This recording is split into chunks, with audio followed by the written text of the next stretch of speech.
अस्सलाम वालेकुम जी, मेरा नाम वसीम मलिक है। सुप्रीम कोर्ट ऑफ पाकिस्तान में इस वक्त मौजूद हूँ। पाकिस्तान तहरीक इंसाफ की मखसूस नशिस्तों का मामला सुप्रीम कोर्ट ऑफ पाकिस्तान के फुल कोर्ट बेंच ने आज के रोज़ इस अहम तरीन मुकदमे की समाअत की है। वीडियो का थंबनेल आप पढ़ चुके होंगे, जिसमें मैंने आपको बताया है कि पाकिस्तान की फ़ौजी इस्टेब्लिशमेंट और मौजूदा हुकूमत को घबराना चाहिए अब, क्योंकि चीफ जस्टिस काजी फ़ायज़ ईसा के गले पड़ चुकी है ये फुल कोर्ट और बज़ाहिर वो अक्सरियत खो चुके हैं। और इसके साथ साथ मखसूस नशिस्तें जो Sunni Ittehad council supreme court of Pakistan में आई थी लेने, वो अब मुमकिन तौर पर जो जजेस का माइंड सेट बता रहा है वो गालिबन पाकिस्तान तहरीक इंसाफ को मिलने जा रही हैं। तो ये सारा मामला क्या है, आज के रोज़ कौन से ऐसे जजेस थे तो बज़ाहिर चीफ जस्टिस काजी फ़ायज़ ईसा की सोच के हामी जजेस समझे जाते थे, आज के रोज़ वो खुलकर बोले हैं। वो पाकिस्तान तहरीक इंसाफ हो या फिर सुन्नी इत्तेहाद कौंसिल की मखसूस नशिस्तों के हवाले से चीफ जस्टिस काजी फ़ायज़ ईसा की मुखालफत कर गए हैं। और इसके साथ साथ बिलखसूस जस्टिस अतर मिनुल्लाह हों, जस्टिस मुनीब अख्तर हों, जस्टिस जमाल खान मंदोखेल हों, जस्टिस हसन अज़हर रिजवी हों या फिर जस्टिस शाहिद वहीद, इन्होंने किस तरह आज के रोज़ चीफ जस्टिस काजी फ़ायज़ ईसा की खुलकर मुखालफत की है। और बाज़ तो मामलात इस हद तक पहुँच गए कि जस्टिस मंसूर अली शाह को मुदाखलत करना पड़ी और उन्होंने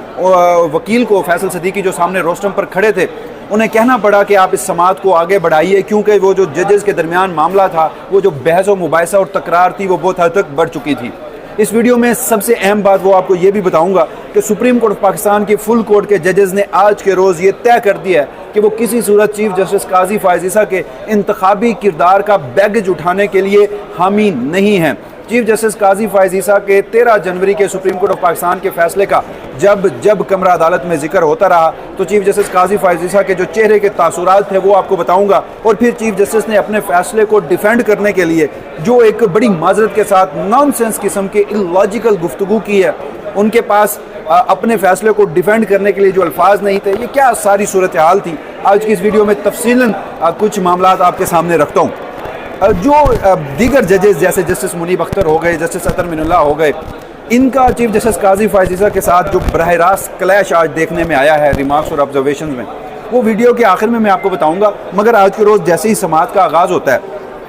तो जो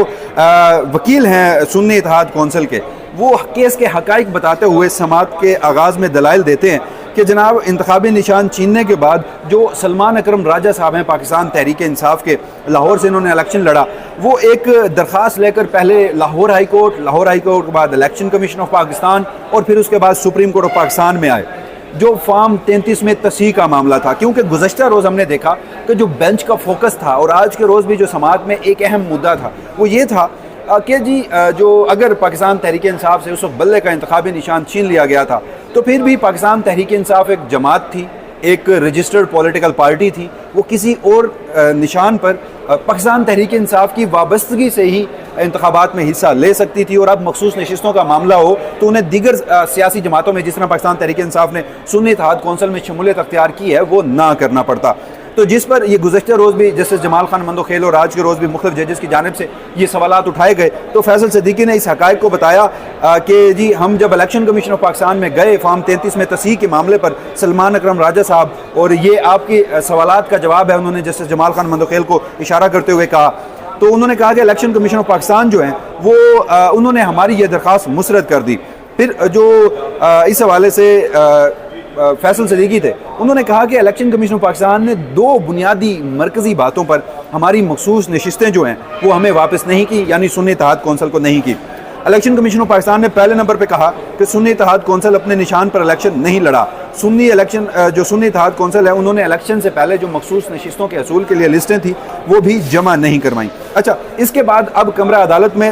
पार्लिमानी पार्टी और पॉलिटिकल पार्टी, इन 2 मौज़ूआत पर बहस शुरू होती है। और जब ये बहस शुरू होती है तो ये फिर बहस चीफ जस्टिस काजी फ़ायज़ ईसा और जस्टिस मुनीब अख्तर के दरमियान आज के रोज़ भी जो एक तकरार हुई है, बाज़ मामलात इस हद तक पॉइंट ऑफ नो रिटर्न तक पहुँच चुके थे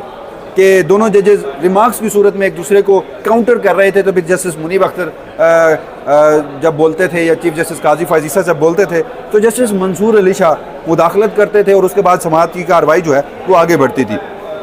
तो जब ये बहस पार्लिमानी पार्टी और पॉलिटिकल पार्टी के मामले पर अदालत में शुरू हुई तो चीफ जस्टिस ने सुन्नी इत्तेहाद कौंसिल के वकील से पूछा कि आपका पार्लिमानी लीडर कौन है। अच्छा, यहाँ पर दिलचस्प बात यह है कि केस के हक़ाइक़ हैं। इस केस के हक़ाइक़ के बारे में पाकिस्तान तहरीक इंसाफ के लोगों को पता होना चाहिए। उस वक्त बैरिस्टर गौर साहब जो पाकिस्तान तहरीक इंसाफ के चेयरमैन और मेंबर असम्बली हैं, वो कमरा अदालत में मौजूद नहीं थे। सलमान अकरम राजा साहब हों या फिर फैसल सदीकी, दिलचस्प बात यह है कि उन्हें मालूम ही नहीं था कि जो पाकिस्तान तहरीक इंसाफ सुन्नी इत्तेहाद कौंसिल का कौमी असम्बली में पार्लिमानी लीडर है वो कौन है। तो उसके बाद फिर फैसल सदीकी साहब ने पार्लिमानी लीडर का बताया कि वो कुछ देर बाद ये बता देंगे कि उनका पार्लिमानी लीडर कौन है। मगर जो पॉलिटिकल पार्टी और पार्लिमानी पार्टी की बहस हुई है, इस पर मैं आइन के आर्टिकल 63A को पढ़ना चाहता हूँ। तो उस वक्त जस्टिस मुनीब अख्तर जो हैं, उनके चेहरे पर भी एक मानी खेज मुस्कुराहट इसलिए थी कि आइन के आर्टिकल 63A की तशरीह गुज़श्ता बरस सुप्रीम कोर्ट ऑफ पाकिस्तान में चीफ जस्टिस उमर अता बंदयाल जो उस वक्त के थे, जस्टिस एजाजुल हसन और जस्टिस मुनीब अख्तर, इन्होंने की थी। और जब ये तशरीह हुई तो इस पर उस वक्त की PDM हुकूमत ने ये इल्ज़ाम लगाया कि आइन को री राइट किया गया है। और इसी तशरीह के नतीजे में ही जो पंजाब में पाकिस्तान तहरीक इंसाफ के रहनुमा मुनहरफ हुए थे, वो फिर हमने देखा कि वो मुअत्तल हुए, उन्हें डी नोटिफाई किया गया। सुप्रीम कोर्ट पाकिस्तान के इस फैसले पर 63A की तशरीह के फैसले पर जस्टिस मुनीब अख्तर ने वो फैसला लिखा था। और फिर हमने ये भी देखा था कि जो 21 जुलाई 2022 के इंतखाबात थे, वो इंतखाबात इसी वजह से हुए थे क्योंकि इसी फैसले के बाद पाकिस्तान तहरीक इंसाफ के लोटा बनने वाले, डिफेक्ट होने वाले जो अरकान हैं, उन्हें इलेक्शन कमीशन ऑफ पाकिस्तान की जानिब से डी-सीट किया गया और उन्हें अपनी नशिस्त से हाथ धोना पड़ा था। और फिर वो जो इंतखाबात हुए उसमें मेजॉरिटी पाकिस्तान तहरीक इंसाफ की जीती और फिर उसी के तनाजुर में जो परवेज़ इलाही साहब हैं वो पंजाब के वज़ीर आला बने थे। अब जब ये पार्लिमानी पार्टी और पॉलिटिकल पार्टी की बहस हो रही थी तो इस मौके पर जस्टिस अतर मोइनुल्लाह उन्होंने कहा कि हर वो पार्टी जो कौमी असम्बली में मौजूद है, हर वो सियासी पार्टी जो कौमी असम्बली में मौजूद है, वो पार्लिमानी पार्टी ही है। अच्छा, आज की समात में भी क्योंकि ये जो मामला है ये फिर हर पॉइंट पर जब भी कोई जज बोलता है, जब भी कोई वकील दलाइल देता है, तो ये मामला चाहते ना चाहते 13 जनवरी के उस फैसले पर पहुंचता है चीफ जस्टिस काजी फायज़ ईसा के, जब पाकिस्तान तहरीक इंसाफ से भले का इंतखाबी निशान छीना गया था। आज भी ऐसा हुआ कि जब ये मामला आया तो चीफ जस्टिस बड़े अनकंफर्टेबल से हुए, उनके चेहरे पर तासुरात बदले, वो बाज़ औक़ात मायूस भी हुए, बाज़ औक़ात अग्रेसिव भी हुए, मगर वो कंफर्ट में नहीं थे, अपनी कंफर्ट जोन में। इसके बाद जस्टिस मुनीब अख्तर ने यहाँ पर जब चीफ जस्टिस काजी फायज़ ईसा बारहा पॉलिटिकल पार्टी और पार्लिमानी पार्टी का जिक्र कर रहे थे, क्योंकि वो इनडायरेक्टली ना सही हम ये जानते हैं कि जजेस के दरमियान रिफ्ट है, जस्टिस मुनीब अख्तर हों, चीफ जस्टिस काजी फायज़ ईसा हों, इनके दरमियान रिफ्ट बहुत ज़्यादा है। तो चीफ जस्टिस जो पार्लिमानी पार्टी का जिक्र बार बार फैसल सदीकी से पूछ रहे थे, तो उस पर जस्टिस मुनीब अख्तर, क्योंकि उन्होंने एक फ़ैसला दिया था, मैंने आपको बताया, तो उस पर जस्टिस मुनीब अख्तर ने कहा कि आप पार्लिमानी पार्टी की और पॉलिटिकल पार्टी की बहस दुरुस्त नहीं कर रहे। आपको हर एक सियासी जमात वो तब तक एक सियासी जमात रहती है, पॉलिटिकल जमात रहती है, जब तक वो कौमी असम्बली में पहुंच नहीं जाती। फिर उन्होंने ये इस मखसूस नशिस्तों के तनाजुर में बात समझाई कि अगर सुन्नी इत्तेहाद कौंसिल है, वो तो पॉलिटिकल पार्टी है,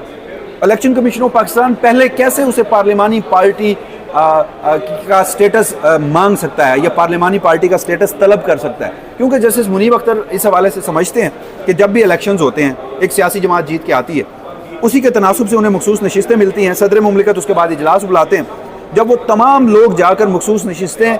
सियासी जमात को मिल जाने के बाद वो भी लोग जाकर पार्लिमान में हल्फ उठाते हैं, तो फिर वो एक पार्लिमानी जमात बनती है।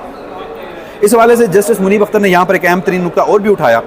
उनका कहना था कि ये जो कागजात नामजदगी हैं, जब इसमें कोई उम्मीदवार अपनी सियासी वाबस्तगी जाहिर करता है तो फिर उस जमात का मेंबर होता है। ज़रूरी नहीं है कि इस जमात के पास इंतखाबी निशान हो या ना हो, ये इलेक्शन कमीशन का रूल नंबर 54 कहता है। फिर वो कहते हैं कि जब तहरीक इंसाफ के उम्मीदवारों से निशान छीना गया तो फिर इलेक्शन कमीशन ऑफ पाकिस्तान ने खिलाफ कानून उनकी वाबस्तगी पाकिस्तान तहरीक इंसाफ से नहीं की, क्योंकि जब पाकिस्तान तहरीक इंसाफ से भले का इंतखाबी निशान छीन लिया गया था तो उसके बाद फिर हमने देखा था कि पाकिस्तान तहरीक इंसाफ ने अपनी वाबस्तगी पाकिस्तान तहरीक इंसाफ के साथ शो करने की कोशिश की, मगर इलेक्शन कमीशन ऑफ पाकिस्तान ने इस फैक्ट को डिनाई किया। और फिर इसी वजह से चीफ जस्टिस काजी फायज़ ईसा ने जस्टिस मुनीब अख्तर के रिस्पांस में कहा कि हमें इस हक़ाइक़ की जानिब नहीं आना चाहिए था, मैं इन हक़ाइक़ की जानिब नहीं आना चाहता था, मगर आपकी इस दिलचस्प बहस के बाद मैं ये समझाऊँ कि अगर जो पाकिस्तान तहरीक इंसाफ के लोग जीते थे आज़ाद हैसियत में और वो सुन्नी इत्तेहाद कौंसिल में गए थे, तो अगर वो आज़ाद हैसियत से नहीं जीते थे और उनकी जो स्टेटस था, यानी जस्टिस मुनीब अख्तर के रिस्पांस में वो कह रहे थे कि आपके मुताबिक इलेक्शन कमीशन ऑफ पाकिस्तान ने उन्हें गलत पाकिस्तान तहरीक इंसाफ से वाबस्तगी शो ना करने का जो फैसला था वो गलत था, तो फिर तो वो पाकिस्तान तहरीक इंसाफ के मेंबर थे, तो वो फिर पाकिस्तान तहरीक इंसाफ के मेंबर होते हुए सुन्नी इत्तेहाद कौंसिल में कैसे गए? और अगर वो सुन्नी इत्तेहाद कौंसिल में गए तो क्या वो जा सकते थे? इस मौके पर जस्टिस आयशा मलिक उन्होंने कहा कि जब एक सियासी जमात से इंतखाबी निशान छीन लिया जाता है तो इलेक्शन कमीशन को चाहिए था कि वो एक और निशान तहरीक इंसाफ को दे देता। अब जब चीफ जस्टिस काजी फायज ईसा ने यहाँ पर जस्टिस मुनीब अख्तर के रिस्पांस में ये ऑब्जर्वेशंस दी तो फिर जस्टिस आयशा मलिक ने बात ही ख़त्म कर दी। उनको थी कि एक सियासी जमात से जब एक इंतखाबी निशान लिया तो फिर इलेक्शन कमीशन ऑफ पाकिस्तान को चाहिए था कि वो इंतखाबी निशान उन्हें वापस ना करते, मगर एक और इंतखाबी निशान उन्हें दे दिया जाता। तो जब वो एक इंतखाबी निशान पर लड़ते तो फिर उसी सियासी जमात का हिस्सा होते, और जब उसी सियासी जमात का हिस्सा होते तो किसी और सियासी जमात में ना जाते। तो ये जो तकनीकी मामलात थे आज के रोज़ कमर अदालत में चीफ जस्टिस काजी फायज ईसा की जानिब से बार बार उठाए जा रहे थे। सुन्नी इत्तेहाद कौंसिल को तनकीद का निशाना या फिर पाकिस्तान तहरीक इंसाफ को तनकीद का निशाना, और जो असल मुद्दा था वो जो मुद्दा मखसूस नशिस्तों का था उसकी जानिब चीफ जस्टिस नहीं बढ़ रहे थे। तो फिर चाहे जस्टिस मुनीब अख्तर हैं या फिर जस्टिस आयशा मलिक हैं, उन्होंने उसके रिस्पांस में जो बात कही उस पर फिर चीफ जस्टिस काजी फायज ईसा को खामोश भी होना पड़ा। इसके बाद फिर हमने देखा कि जब मामला आगे बढ़ता है तो चीफ जस्टिस काजी फायज ईसा ने यहाँ पर अपने बल्ले के इंतखाबी निशान के हवाले से उस फैसलों को डिफेंड करने के लिए जो तोजीहात पेश की वो बड़ी दिलचस्प थी। यानी कमरा अदालत नंबर 1 में फुल कोर्ट में बैठकर जब मामला चीफ जस्टिस काजी फायज ईसा के 13 जनवरी के फैसले की जानिब आता था तो फिर अब यहाँ पर आप देखिए कि चीफ जस्टिस ने अपने फैसले को डिफेंड करने के लिए कौन सी तोजीहात पेश की। चीफ जस्टिस ने कहा कि एक सियासी जमात को जब इंतखाबी निशान नहीं मिला तो वो जो तहरीक इंसाफ वाले हैं वो ECP के पास क्यों नहीं गए, तमाम आज़ाद उम्मीदवार कि जाएँ और कहते कि हमें बल्ले का इंतखाबी निशान दे दो, और फिर इलेक्शन कमीशन ऑफ पाकिस्तान बल्ले का इंतखाबी निशान उन्हें दे देता। यानी तो जी समझिए चीफ जस्टिस की कि मैंने एक सियासी जमात से बल्ले का इंतखाबी निशान छीन लिया, उसके बाद वो तमाम आज़ाद लोग इलेक्शन कमीशन ऑफ पाकिस्तान के पास जाते और उन्हें कहते कि हम सबको ही बल्ले का इंतखाबी निशान दे दो, तो इलेक्शन कमीशन ऑफ पाकिस्तान उन्हें दे देता। इस पर जस्टिस अतर मिनुल्लाह ने कहा कि इंतखाबी निशान सिर्फ इलेक्शन में सहूलत फराहम करता है, इसका यह मतलब नहीं है कि अगर तहरीक इंसाफ से बल्ले का इंतखाबी निशान ले लिया गया है तो फिर तहरीक इंसाफ के बाकी जो हकूक़ हैं, एक सियासी जमात होने के जो हकूक़ हैं, वो भी ख़त्म हो गए हैं। अब जो चीफ जस्टिस काजी फायज ईसा ने जो तोजी पेश की थी कि तमाम लोग चले जाते और बल्ले के निशान ले लेते तो मसला ही हल हो जाता, उस पर जस्टिस मुनीब अख्तर ने जवाब दिया कि 13 जनवरी को बल्ले का इंतखाबी निशान का फैसला हुआ और उसके बाद निशान अलाट हुए, तो अगर तहरीक इंसाफ का हर उम्मीदवार जाकर इलेक्शन कमीशन से बल्ले का इंतखाबी निशान मांग लेता और इलेक्शन कमीशन ऑफ पाकिस्तान वो दे देता तो प्रैक्टिकली तो सुप्रीम कोर्ट ऑफ पाकिस्तान का या चीफ जस्टिस काजी फायज ईसा का जो फैसला है वो ही ख़त्म हो जाता। और अगर इलेक्शन कमीशन ऑफ पाकिस्तान ऐसा कर देता तो इस वाले से जस्टिस मुनीब अख्तर का ये कहना था कि फिर जो मामला था वो इलेक्शन कमीशन ऑफ पाकिस्तान के ऊपर तौहीन अदालत लग जाती कि सुप्रीम कोर्ट ऑफ पाकिस्तान ने एक फ़ैसला दिया और वो ये था कि जो बल्ले का इंतखाबी निशान है वो एक सियासी जमात यानी पाकिस्तान तहरीक इंसाफ को नहीं मिलेगा। और आज के रोज़ चीफ जस्टिस कह रहे हैं कि अगर मैंने एक सियासी जमात से उनके जो इंटर पार्टी इलेक्शन है वो ना होने की वजह से हमने इंतखाबी निशान वापस लिया था तो उस सियासी जमात के जितने भी आज़ाद उम्मीदवार हैं वो इलेक्शन कमीशन में जाते और वहाँ डिमांड करते कि हम सबको बल्ले का इंतखाबी निशान अलाट कर दो। तो ये वो सारा मामला था। और फिर जस्टिस मुनीब अख्तर ने यहाँ पर कहा कि अगर सबको ही बल्ले का इंतखाबी निशान मिल जाता तो फिर सुप्रीम कोर्ट ऑफ पाकिस्तान के 13 जनवरी का फैसला कहाँ जाता।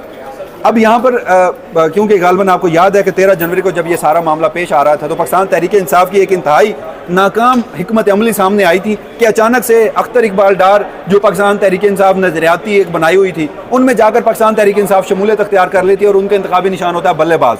और फिर वो मामला ये होता है कि अख्तर इकबाल डार साहब जो हैं वो आकर प्रेस कॉन्फ्रेंस कर देते हैं और पाकिस्तान तहरीक इंसाफ की वो स्ट्रेटजी भी नाकाम रहती है। तो यहाँ पर खिलाफ तवक्को जस्टिस हसन अजहर रिजवी बज़ाहिर अब तक इनके जो कंडक्ट है, ये जो फैसले हैं, ये समझा जाता था कि ये चीफ जस्टिस काजी फायज ईसा के हामी हैं या उनकी सोच के साथ जाते हैं, ये फैसला उसी तरफ करते हैं। मगर आज के रोज़ उन्होंने कहा जब ये इंतखाबी निशान के हवाले से तमाम तर बहस चल रही थी तो उनका कहना था कि एक और निशान भी आया था बल्लेबाज का, तो फिर आपने देखा नहीं कि उसके साथ सलूक क्या हुआ। तो फिर जस्टिस अतर मिनुल्लाह ने भी यहाँ पर कहा कि सुप्रीम कोर्ट के फैसले के बाद तहरीक इंसाफ के आज़ाद उम्मीदवारों को बल्ले का निशान मिल सकता था। उन्होंने ये टॉन्टेव अल्फाज में ये सवाल किया। और उसके बाद जनाब जब ये सारा मामला हो रहा था तो फिर जस्टिस मुनीब अख्तर ने यहाँ पर हमने इसको ज़्यादा सा ट्विस्ट करके उन्होंने कहा फैसल सिद्दीकी साहब फैसल सिद्दीकी साहब ने कहा कि तहरीक इंसाफ ने इलेक्शन कमीशन के सामने मखसूस नशिस्तों की लिस्ट भी जमा करवाई थी और इलेक्शन कमीशन ने सुप्रीम कोर्ट के फैसले के बाद इन्हें एक्सेप्ट ही नहीं किया। यानी चीफ जस्टिस काजी फायज ईसा साहब अपने फैसले को इतना लाइट ले रहे हैं कि वो कहते हैं कि इंट्रा पार्टी इंतखाबात ना होने की सूरत में हमने एक सियासी जमात से जो इंतखाबी निशान छीना तो वो सियासी जमात के उम्मीदवार तमाम आज़ाद उम्मीदवार इलेक्शन कमीशन जाते और वो मांगते और उन्हें बल्ले का इंतखाबी निशान मिल जाता। तो फैसल सिद्दीकी ने कहा कि अगर ये मामला इतना सादा होता तो हमने तो सुप्रीम कोर्ट ऑफ पाकिस्तान के फैसले के बाद मखसूस नशिस्तों का जो एक पूरी लिस्ट है वो इलेक्शन कमीशन ऑफ पाकिस्तान में दी है जो कि मुस्तरद कर दी गई थी। जस्टिस मुनीब अख्तर यहाँ पर बोले कि बल्ले के इंतखाबी निशान के केस का फैसले का मतलब है कि बल्ले का इंतखाबी निशान अब इलेक्शन में बुक पर नहीं होगा, दैट्स इट, फुल स्टॉप। यानी सुप्रीम कोर्ट ऑफ पाकिस्तान के फैसले को आज के रोज़ इस तरह इंटरप्रेट ना किया जाए कि जैसे ही वो बड़ा मासूम सा फैसला था। और फिर यहाँ पर समाअत जब आगे बढ़ती है तो फिर जस्टिस जमाल खान मंदोखेल उन्होंने भी कहा कि सादा सी बात है कि फैसले के बाद ECP ने बल्ले का इंतखाबी निशान किसी को नहीं दिया तो बात ख़त्म। अब हर मामले पर चीफ जस्टिस काजी फायज ईसा को सुबकी का सामना करना पड़ रहा था। तो फिर चीफ जस्टिस काजी फायज ईसा जो हैं वो अजीब व गरीब मंतकें दे रहे थे। जो एक अहम दिलचस्प बात वो ये भी है कि जस्टिस मुनीब अख्तर की जानिब से आज के रोज़ ये कहा जाना, बारहा कहा जाना, इलेक्शन कमीशन ऑफ पाकिस्तान के कंडक्ट पर सवालात उठाया जाना कि जो इलेक्शन कमीशन ऑफ पाकिस्तान है उन्होंने गलतियों के ऊपर गलतियां की। और जस्टिस मुनीब अख्तर ने कहा कि इलेक्शन कमीशन ऑफ पाकिस्तान ने इंतखाबी मामलात पर गलतियां की बड़ी माजरत के साथ। मगर मैं ये कहना चाहता हूँ कि अगर सुप्रीम कोर्ट ऑफ पाकिस्तान उनकी तमाम गलतियों के ऊपर उनकी तौसीक करने का किरदार अदा न करती तो मामला अब तक यहाँ ना पहुँचता। तो मैंने आपको मुतादिद वीडियोज़ में कहा कि एक तो चीफ जस्टिस काजी फायज ईसा का इंतखाबी किरदार है, फिर एक इलेक्शन कमीशन ऑफ पाकिस्तान के इंतखाबी किरदार है, और इलेक्शन कमीशन ऑफ पाकिस्तान को डिफेंड करने में जिस हद तक चीफ जस्टिस काजी फायज ईसा साहब पहुँच गए थे तो आज के रोज़ जस्टिस मुनीब अख्तर की जानिब से ये ऑब्जर्वेशन देना बराह रास्त चीफ जस्टिस काजी फायज ईसा के उस सोच पर हमला था जो अब तक उन्होंने इंतखाबी किरदार अदा किया। तो आज की समाअत के आगे क्या अहवाल है, मेरिट्स पर क्या क्या गुफ्तगू हुई और नशिस्तें जो है वो पाकिस्तान तहरीक इंसाफ को मिल सकती हैं, कौन कौन से ऐसे हामी जजेस थे चीफ जस्टिस काजी फायज ईसा के जो आज की समाअत में बदले नजर आए। क्योंकि वीडियो का दौरानिया लंबा हो गया, एक और वीडियो में आज की समाअत का मैं अहवाल आपके सामने रखूंगा। तब तक के लिए मुझे यानी वसीम मलिक को सुप्रीम कोर्ट ऑफ पाकिस्तान से इजाज़त दीजिए। अल्लाह निगहबान।